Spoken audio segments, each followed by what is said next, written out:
Hello, everybody, and welcome into today's episode of Around the Slice. The Buffalo Bills have another off day from training camp today, Wednesday, July 31st. So that means I'm back with another round of my biggest takeaways and observations as promised. I will be coming back every day they are off in between training camp practices. So when there's an off day, there will be an Around the Slaves episode with biggest takeaways and observations. Before we get into the takeaways and observations, I want to let you know that the information we will be covering today will be information from Sunday, July 28th, Monday, July 30th, and Tuesday, July 31st. That's when the biggest observations and takeaways will be from. So let's get into it. Before I give you and deliver to you my biggest observations and takeaways, unfortunately, we have some injury news, and then I want to get into some transactional items before we dive too deep into today's episode. So, on the injury front, you never want to see injuries in training camp. On the injury front, safety Mike Edwards is week to week with a hamstring injury.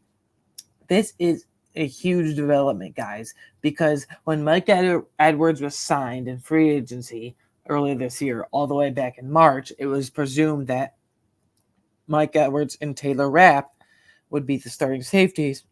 And with the departure of Micah Hyde and Jordan Poyer, Micah Hyde, free agent, still hasn't been re-signed. We'll get into that later. Mulling retirement and whatnot. Jordan Poyer being released, then be signing with the Miami Dolphins. So it was presumed by many, not me. I'll get to that in a second too. Not me, but by many fans, many Bills Mafia members, that Taylor Rapp and Mike Edwards will be your starters. Well, okay, we get into May and June with OTAs and mandatory minicamp, and Sean McDermott comes out and says Mike Edwards is dealing with a shoulder injury. He'll miss all of the spring OTAs and mandatory minicamp included, that is. Okay, great. He comes into training camp, practices for like 3 or 4 days. Then he's week to week with a hamstring injury, and we have no clue what week to week means. It could mean just literally a week, 1 week, or it could mean 2, 3, 4 weeks, maybe in some cases 5. And worst case scenario, he lands on the IR. But this is not good, guys, because he didn't get any real practice with the defense because he missed all of the spring with a shoulder injury. He had shoulder surgery for that, and now he's missing. Basically, I'm presuming he'll miss all training camp and the preseason. Like, they're not going to put him out there when he's not even ready. So this is like groundbreaking. So yeah, um, I said DeMar Hamlin will be a star in safety, and we'll get to that in a minute. Next, wide receiver Chase Claypool is day to day with a toe injury. This is not as significant as Mike Edwards because like Mike Edwards was a projected starter, and Chase Claypool is fighting for the wide receiver 6 role with a few guys I'll mention later on.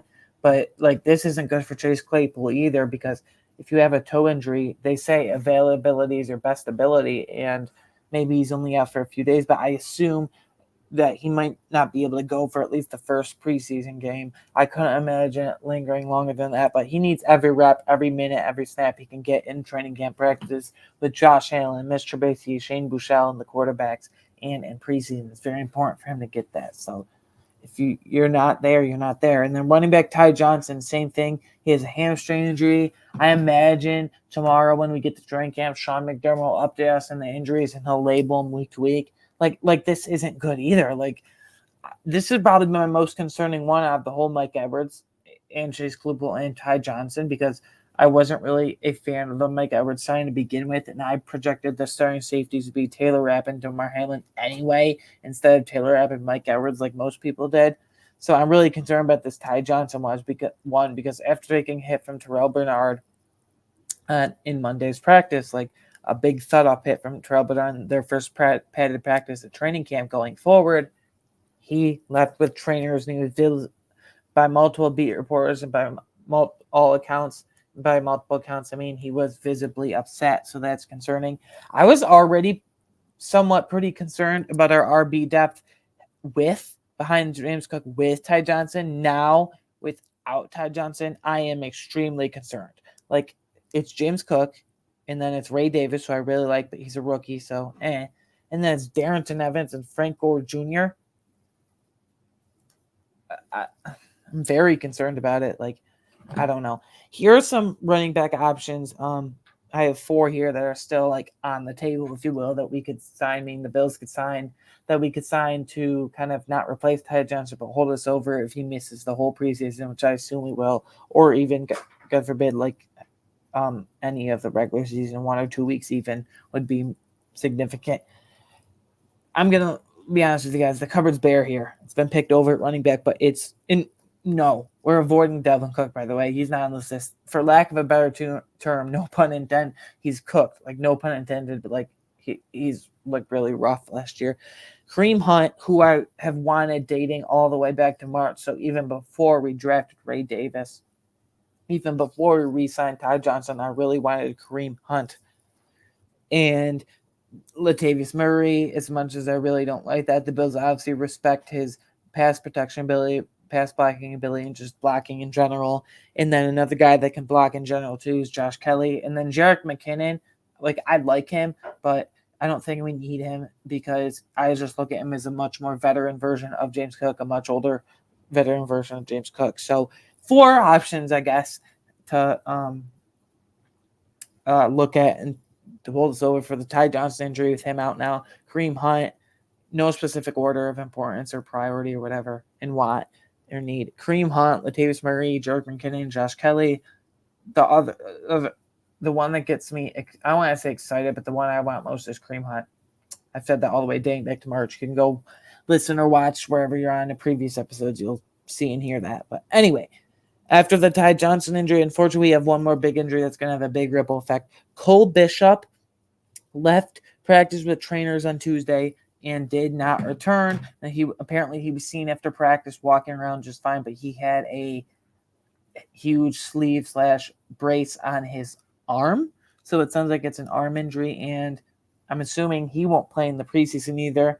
And like with Mike Edwards out now, with Cole Bishop out now, like Damar Hamlin, I predicted him to be the starter, even beating out Mike Edwards and Cole Bishop when they were fully healthy anyways. But now the Edwards and Bishop are obviously not healthy at all with their own respective injuries. Mike Edwards, like we just mentioned, being hamstring, Cole Bishop being what we assume being arm injury. We don't know.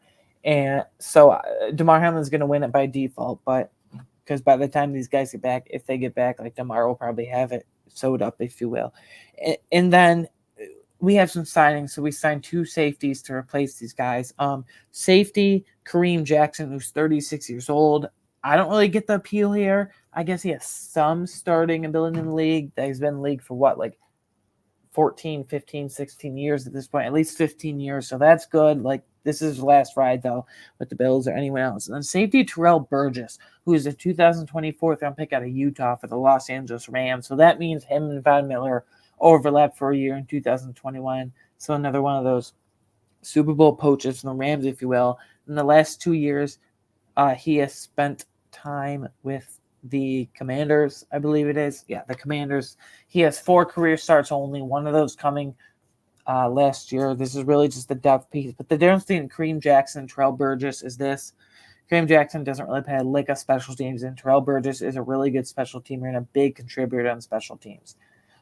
But this does not look good for Mike Edwards, and more importantly, Cole Bishop, because like they signed Terrell Burgess, and like it's very ominous right now with Cole Bishop, right? Like maybe tomorrow, being Thursday, August 1st, we'll be going to training camp. Sean McDermott says, "Hey, Cole Bishop is week to week with an arm injury, and he'll be held out of all preseason." But I'm going under the assumption right now that's not looking good for either of them, especially Cole Bishop, since we did sign Kareem Jackson, but more importantly, Terrell Burgess. I'm going to say, for me personally, that I do not think any of Mike Edwards, Ty Johnson, and Cole Bishop right now play a single snap in the preseason. That's really concerning because our depth is pretty lacking at safety right now, and our depth is pretty lacking at running back right now. Like the running back room, the confidence in it right now, I have like 1 to 10.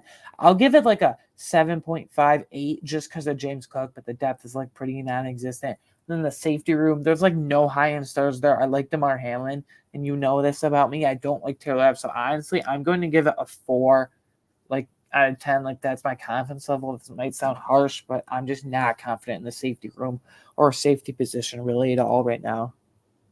So yeah, and then the counter move, because we signed safety Kareem Jackson, we released linebacker Shane Simon. Don't know much about him here, but I forgot what college he's out of. But he's a UDFA who was invited to the Bills rookie minicamp camp back all the way back in May on a tryout basis, and then he was signed for training camp, and he's released.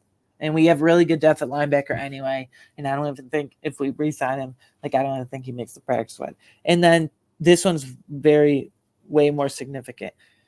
To counteract the move of safety Terrell Burgess, we had to also release someone, and that someone we released was punter Jack Browning. This is really significant news, guys, because I was under the assumption, everyone was, that it was a true punting competition, a punter competition between the incumbent veteran guy and Sam Martin and the new hot name and Jack Browning. I predicted in all my episodes leading up to training camp, and my big extravaganza preview episode with Ryan Talbot that you can go check out on the channel right now. Great stuff from him. But him and I both agreed that we had Jack Browning penciled in as the winning the punting job as starting punter this year for the Bills, because we both agreed that Sam Martin's a replacement level punter in this league. He has some decent hang times and decent punt and distances and averages here and there, but in the end, grand scheme of things, you're a replacement level punter in this league. Excuse me. So Jack Browning, I thought, was going to overtake him and usurp him, if you will.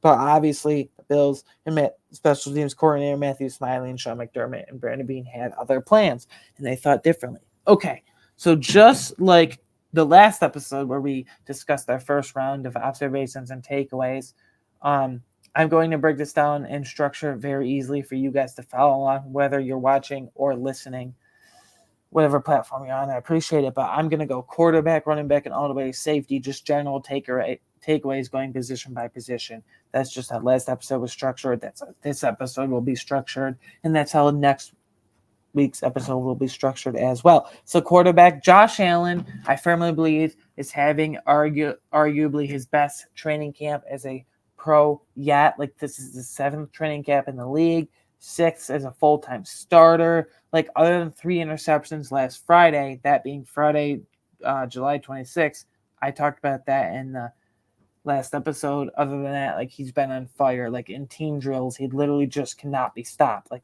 just a machine gun, boom, boom, boom, boom. Like, I mean, I said this episode, but I said this last episode, excuse me. I'm bringing up Josh Allen being on fire because other than Khalil Shakir, he has all new weapons. I don't need to go over every single name again. You get the gist. You know the drill at this point. But Khalil Shakir is the only one that actually has proof of concept with Josh Allen. What I mean by that, he's the only one that's actually caught a single pass in game, not practice, in game from Josh Allen. His whole receiving core is new. So there's really no timing issues. There's really no chemistry issues. Like, they've been on fire, and Josh Allen's the catalyst of that.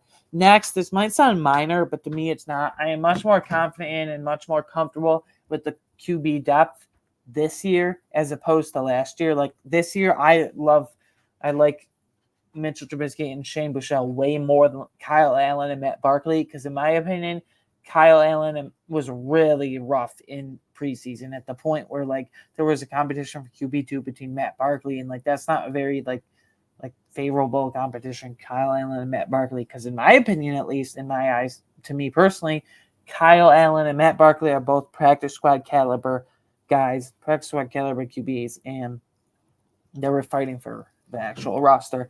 And then Mitchell Trubisky, he's been here before. He can be a spot starter for you. He can keep you at 500, keep you above water, if you will. And then Shane Buechele, we talked about last week, underrated arm strength, underrated zip on the ball, perfect QB3 and practice squad guy if you need him to be.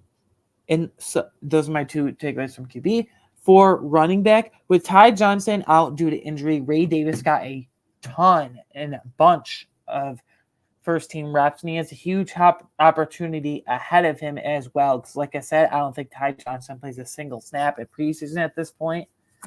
So that means Ray Davis will get a big chunk of preseason snaps, especially in the first game, which is next Saturday, August 17th against the Bears. Cool storylines there because it's Caleb Williams' debut. We'll preview that when we get to it late next week, a few days before that. But back to my point, Ray Davis is going to get a ton of work. And also, Darrington Evans also got some first-team reps with Ty Johnson now out due to injury. I still don't want Darrington Evans or Frank Gore Jr. as RB3. Like, I would love them to sign, like, Kareem Hunt to be RB3, and help kind of mentor and lead along the way with Ray Davis. But Ray Davis has a huge opportunity now, and to a lesser extent, Darrington Evans, and to a way, way lesser extent, Frank Gore Jr. Next, moving on to the wide receiver position as a whole.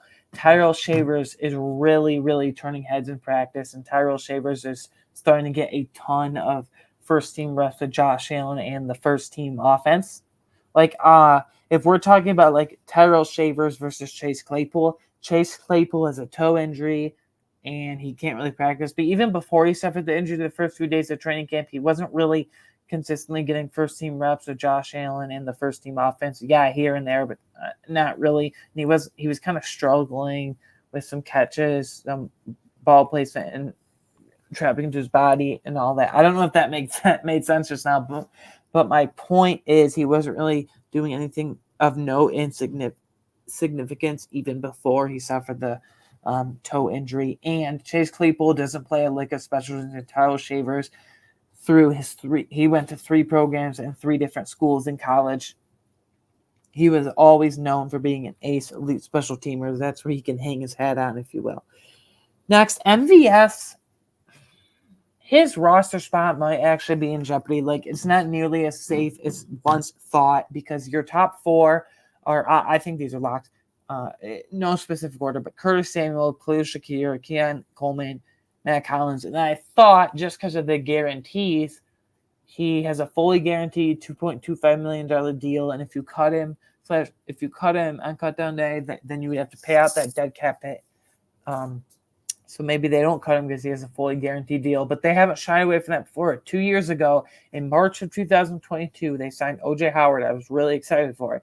And then at the end of August 2022, on cutdown day, August 31st, or last few days of August, or whenever it was that year, they cut him. So, and it didn't really bother me, but they've shown that they're not, Brandon Beane, as the GM specifically, is not afraid to take on that guaranteed money.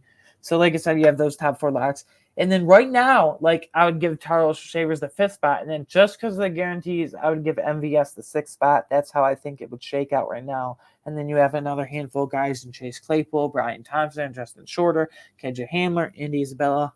They're all not really doing much of anything, honestly. Khalil Shakir, next observation / takeaway for me. Personally, Khalil Shakir continues to be Josh Allen's most trusted weapon. He's not really much of a red zone threat because he's not the smallest guy out there, but he's not the biggest guy out there. He's a tweener, if you will, but he does everything at such a fluid pace. I feel like he's not some burner. He's not some high-end athlete, but he's a route technician, I would call him. Like, he's a route savant. He's an elite route runner for catchability, which the Bills severely need and clearly have, like, attack that, if you will, this offseason to bring that dimension to their game, and Khalil Shakir will be at the head of that. But like I said, Khalil Shakir is the only one that has actually caught a proof of concept and actually caught a pass from Josh Allen in game. Other than that, no one else has. I'm talking about, I know Dawson Knox and Dalton Kincaid have, but I'm talking about actual wide receivers here. So he proves, and he can line up in the slot on the outside, and there's a lot of versatile guys in Joe Brady's offense this year, so I'm really excited for that. Next, Curtis Samuel continues to be a huge standout in training camp so far. Coming into training camp, I didn't know what Joe Brady's vision for him was going to be, but it's literally going to be line up him wherever and just get the ball in his hands. And some little quick jet sweep pop passes, backfield with 3 or 4 pure running plays a game, line up in the slot, line up on the outside. He can work in the middle of the field where he's best, but he can also go deep and burn a corner, more likely a corner, burn a corner with his speed. So I'm really very, very excited for Curtis Samuel in this offense. Keon Coleman continues to work keyword exclusively, pretend this is in all caps, exclusively with Josh Allen and the first team offense. He is not working with anyone else. He has not taken it through 6 days of camp, through about a week of camp, give or take. Through about a week of camp, he has taken every single snap of Josh Allen, in the first team offense. No messing around with Mitchell Trubisky in the second team offense. Not a single snap of Shane Buechele in the third team offense.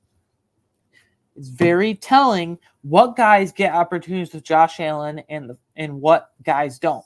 Guys that get opportunities with Josh Allen are going to have big roles this year. Guys that don't might mix in here and there, but not really have big roles this year. Keon Coleman, like, they're relying on him a lot. I said this last episode. He hasn't worked with anyone else, and I don't see that changing at all. I think he'll have a huge preseason because, like, he's not, obviously Josh Allen's barely going to play with him, but he has like tons of experience working with Josh Allen, training him so far.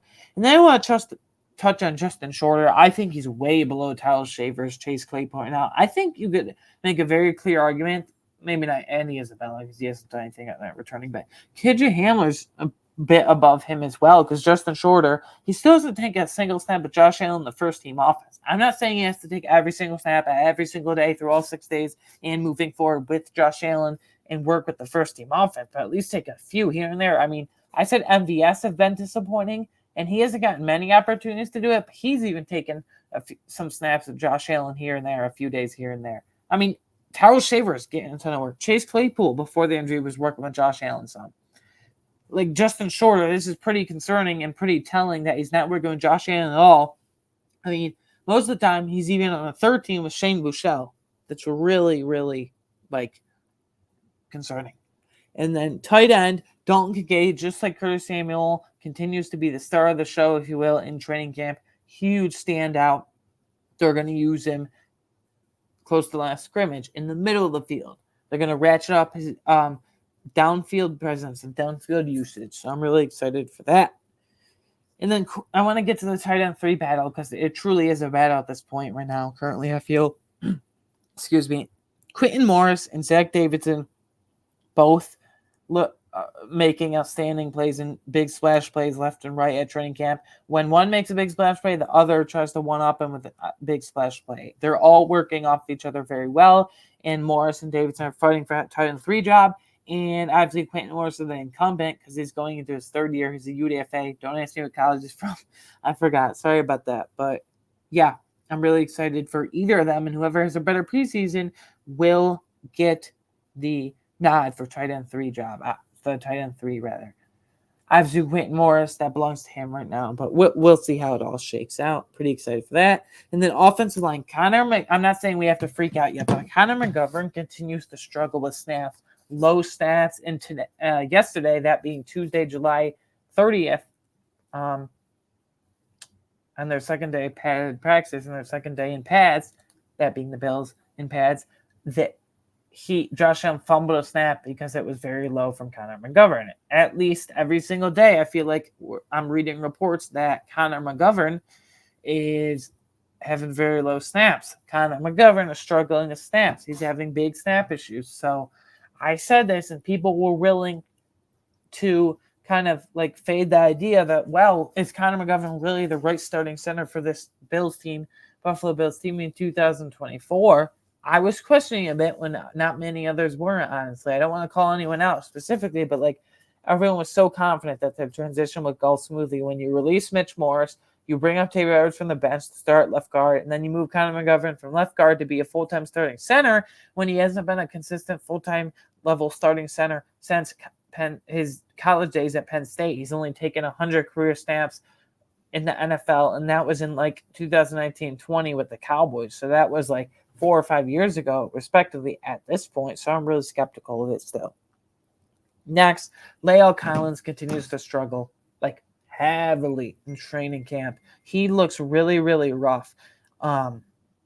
Whether it's at tackle and guard's been a little better because he's still kind of powerful. He's still got size to him, but by all accounts and measures and reports, like at tackle, either left or right, respectively, is a complete disaster because it's just a complete mess because he's torn the ACL like twice in the last 3 years, I believe, and all that mobility and all that quickness is like gone. Speed rushers, power rushers, they just get to him too quickly. He has a slim chance at guard, but I think right now I would put Will Clapp over him if he goes at guard to make the roster, and I would definitely put Tylan Grable and Richard Grado for him to make the roster right now. maybe not garage, but definitely Tylen Grable. Then Alec Anderson looks to be that jumbo tight end guy for the Bills. They always like to have an insert blocker, quote unquote, sixth offensive lineman on the field, if you will, an obvious running player for some red zone stuff. We've seen the last year with the jumbo tight end, it was David Edwards who did it last year in 2023. Tommy Doyle's done it. Bobby Hart's done it. So they obviously value this. And Alec Anderson, he's going to make this roster because he's the jumbo tight end, but he can play all 5 spots. He can play both tackle spots.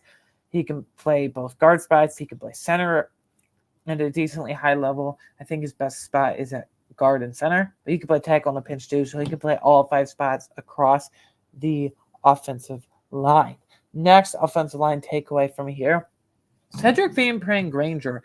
It's not his fault, but I'm kind of disappointed in his usage so far this training camp. Every single day through 6 days, he's been relegated to the third-team offensive line only. He hasn't even been able to crack the second-team offense and the second-team offensive line to work with them.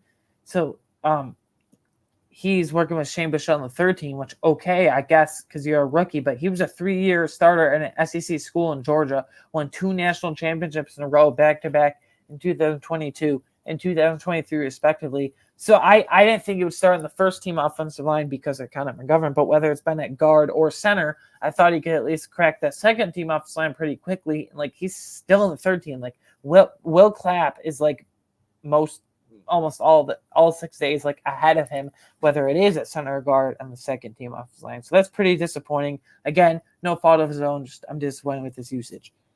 And then defensive tackle. Now, Gable Steveson is someone I'm at least interested in, not for the roster, just like because of the brand and like he's a WWE wrestler. He's a pro wrestling gold medalist in the Olympics multiple times. Like, and now he's making the transition to football. But the thing with is he's severely undersized by like 20, 30 pounds even for a defensive tackle, but he's started to put together a couple nice practices from what I've seen. I think he needs to quote unquote marinate, if you will, on the practice side for 1 year at least, maybe even comfortably 2 years. I think this is a 2025, 2026 issue scenario, if you will. We can talk about it then, but I don't like there's no chance. Like, I'm pretty confident. I'm 100% confident in saying like there's no shot he makes the roster. But Sean McDermott loves wrestling guys, so he'll stash him in the practice squad for this year and beyond, hopefully. And then defensive end. I've really been impressed with the depth defensive ends here.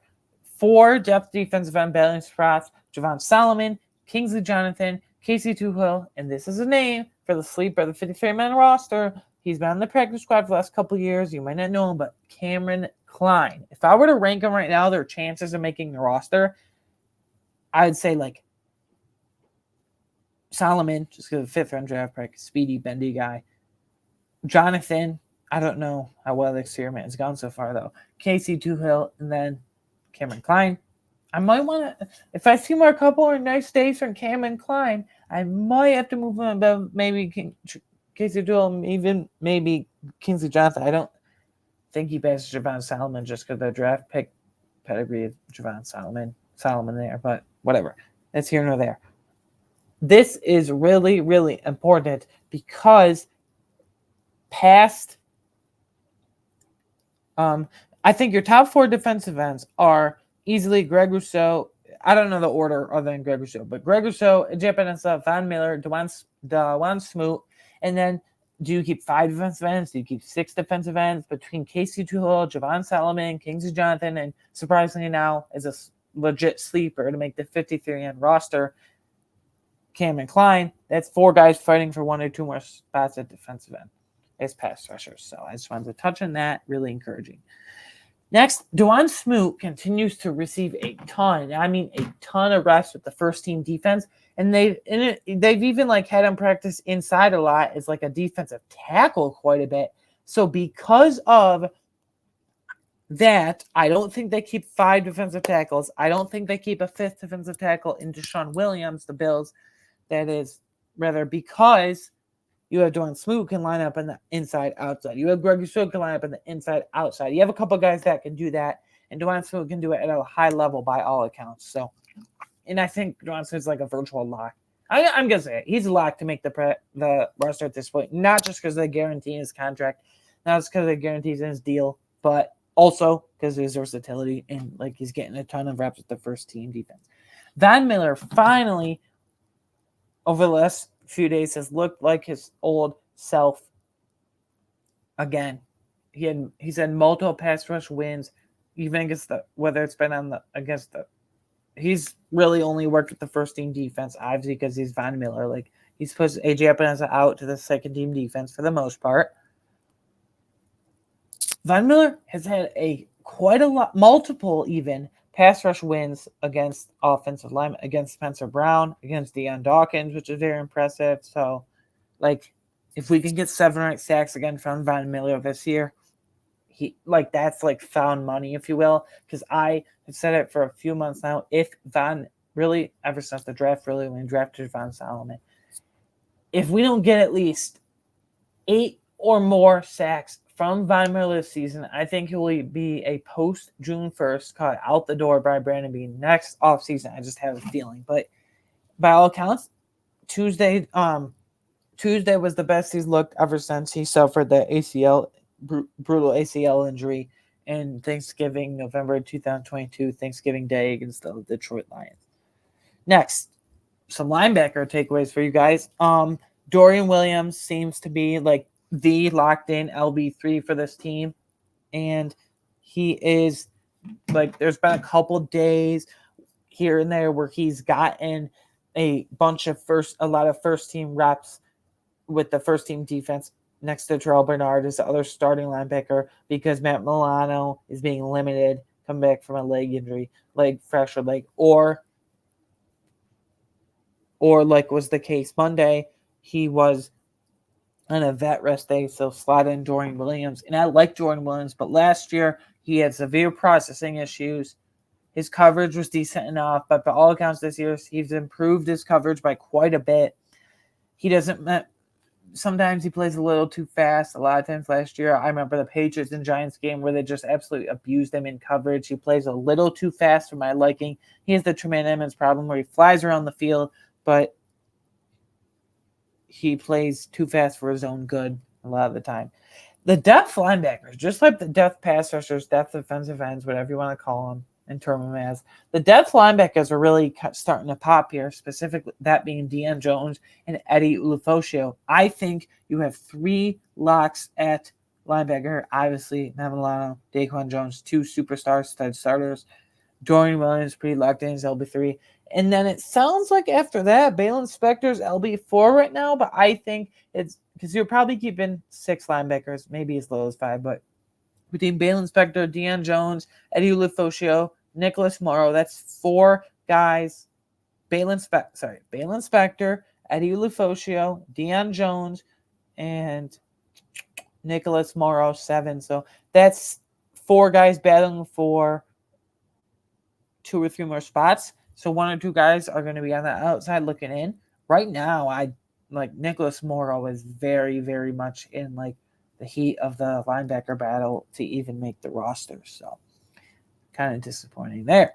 Corners, Kaiir Elam continues to get a lot of first team reps, whether that's him going in for Christian Benford on some reps, him going in for Rasul Douglas or some reps. There's no way he unseats those 2, but the Bills have always wanted a very high floor, maybe not the highest ceiling, but high floor, steady veteran CB3, a third cornerback, because Christian Benford has got nicked up for his career. Rasul Douglas is going on 32 years old. He's obviously going to get nicked up here and there.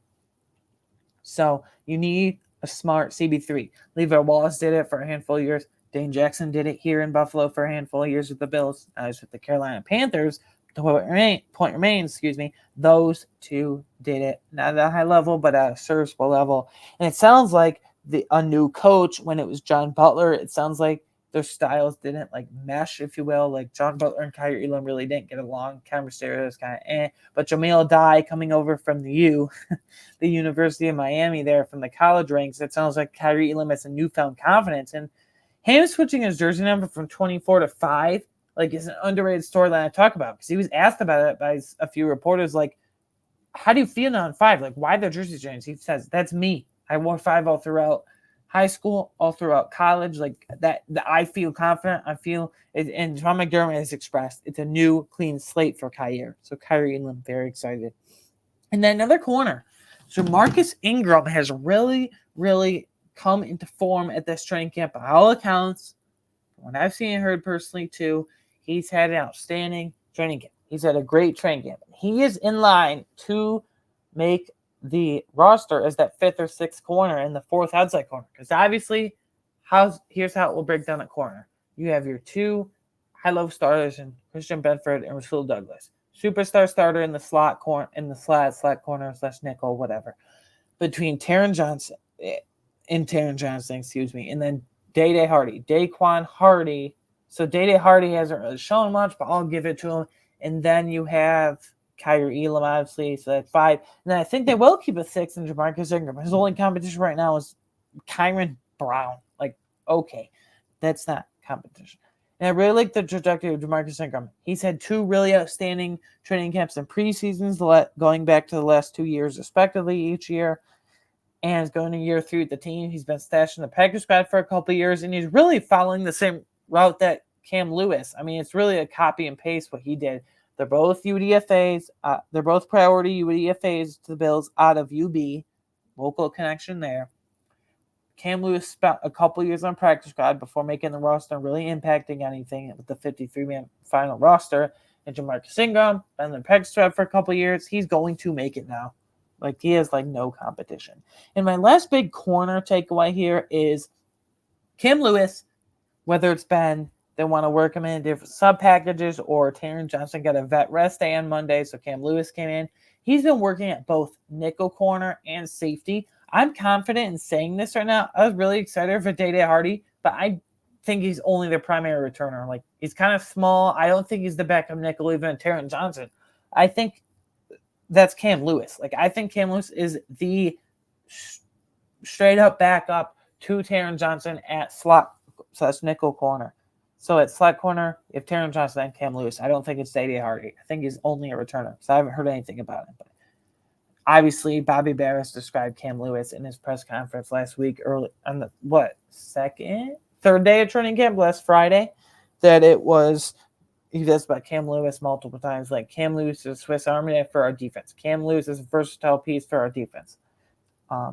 So yeah, the usage there is going to be good, like the last few years. And then safety takeaways. I said this in the beginning. I am very concerned at the safeties right now. It's Taylor Rapp and Damar Hamlin. Those two are going to get all the first team defense reps they can handle in training camp, especially Damar Hamlin. Kareem Jackson's not getting any first team reps. Terrell Burgess is really not a special teams player, play on defense sparingly over the last few years. He's not getting any special teams reps. And that begs the question, does Micah Hyde want to return to Orchard Park to beat the Buffalo Bills organization for one last year, one last ride, if you will? I think, actually, I'm pretty sure, like, it's a fact that, like, I'm pretty sure that Micah Hyde doesn't want to, like, go to training camp and stay in a dorm room for 2 weeks away from his family before the season in, like, Rochester, New York, of all places. Like, he doesn't want to do that anymore. And I totally understand. So I think a few days before the season starts, or immediately, like a few days after that preseason game, that week where they have the roster cut-down days between the last preseason game and week 1 kickoff, I guarantee you, like, I'll put money on it. I'm obviously not, but virtual money on it, that Micah Hyde will be a Buffalo Bill in 2024. I don't know when it will be. Maybe it will be right before week 1 kicks off. Maybe it will be mid-season, or maybe even it'll be wait as long as a late season playoff push. Whatever it is, I think Micah Hyde will be part of this team and play some type form of meaningful snaps for the Buffalo Bills in 2024. You can mark that down. Let me read it. I think whatever point he gets signed, Micah Hyde will play meaningful snaps for the Buffalo Bills one last time in 2024. Hot take, whatever. I don't know. And then stock up. I just, after those big observations and takeaways, I want to get to a little mini stock report, if you will, after the first week of training camp. We've been through 6 days of practice right now. We've been through training camp for a week, a couple off days here and there in between. Stock up and stock down. Stock up. Who's impressing?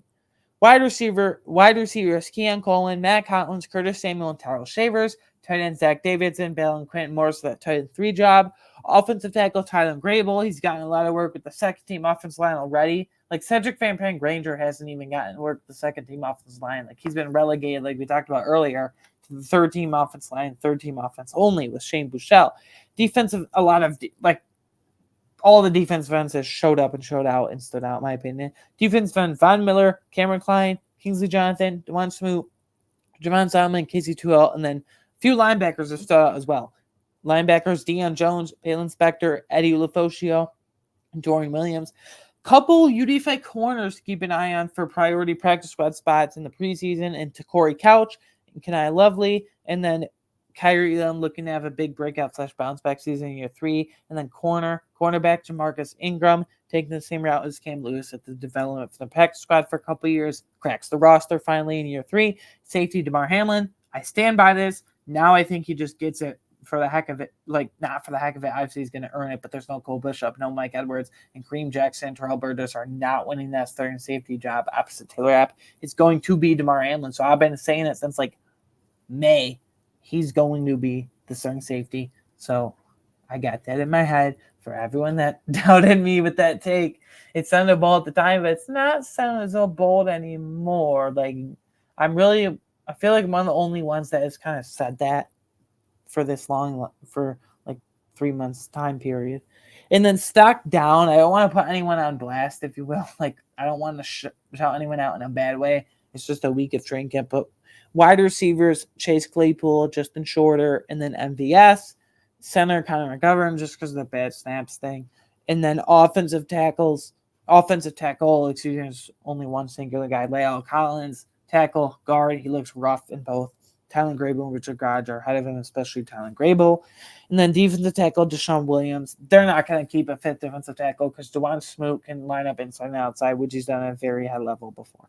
Linebacker Nicholas Morrow, because like he's really fighting for a death fight. I thought he could fight when he was signed back in March. He was literally the very first Bills free agency signing. Like, yeah, they re-signed Cam Lewis and re-signed a couple other, and Taylor Rapp, a couple other guys, brought back Mitch Trubisky. But the first outside signing of the actual free agency period back all the way back in March, if you remember correctly, jog your memory, was Nicholas Morrow. And I thought he could legitimately battle with Jordan Williams for that LB3 job. Excuse me. But he's better than be a depth linebacker and even make the roster team. So, and then safety Mike Edwards. Just because he's injured, I don't think there's any path for anyone but Damar Hamlin. Like I've said over and over, anyone but Damar Hamlin, whether it's Cole Bishop or Mike Edwards, Kareem Jackson, Terrell Burgess, maybe Micah Hyde. I'm not counting on it, though. 2 wins. So I think your 2 starting safeties will be Taylor Rapp and Damar Hamlin. So, yeah. Anyways, guys, thank you for joining along today for another round of my biggest observations / takeaways from the last 3 days of Bills training camp. Usually these are in chunks of like 2 or 3 or in some cases 4 practices. So I'd like to check in with you guys on off days. Anyway, you guys can find me personally on Twitter at @Weingartner13. You can follow the show on Twitter at Around Slice. And you can, of course, watch or listen to this podcast on YouTube, Apple, Spotify, or wherever you get your favorite podcast. A quick note on the YouTube thing. I'm trying to get to 30 subscribers by week 1. The Bills kick off against the Cardinals Sunday, September 8th, week 1. I'm at 21 right now, so please help me get to 30. That would mean a lot to me as I continue my podcasting journey here. For this season is going to be great. And then lastly, you can support me on Patreon if you like what I have to say on this podcast or like my content for any reason at all. I greatly appreciate that, but you can take the extra step if you want by going to patreon.com/aroundtheslice for extra exclusive bonus content not found anywhere else, including not found on this podcast. It's bonus for a reason, just for you guys. So that's $3 a month. Again, for just $3 a month, that is bonus content found nowhere else, just there to you guys as patrons at patreon.com/aroundtheslice. I really appreciate if you guys found these training camp recap episodes have been great, delivering you to you guys my biggest takeaways. Bills' first preseason game is just 10 days away from today. I cannot wait. Saturday, August 10th at 1 p.m. against the Chicago Bears. Caleb Williams' debut. We'll break that down. And I have before that though, I have a heading into preseason, a preseason edition of a Bills 53-man roster projection. So next week is going to be a busy week. I'm going to be delivering here on the Around the Slice. I'm going to be delivering you guys my preseason edition heading into preseason, however you look at it, a 53-man roster projection, and then a few days later, right before the Bills play the Bears, a preview of that game. I cannot wait to get into actual game previews and watch Bills play actual football other than just training camp. Anyway, guys, thank you for running along with me today. I appreciate you, and I will see you on the next one.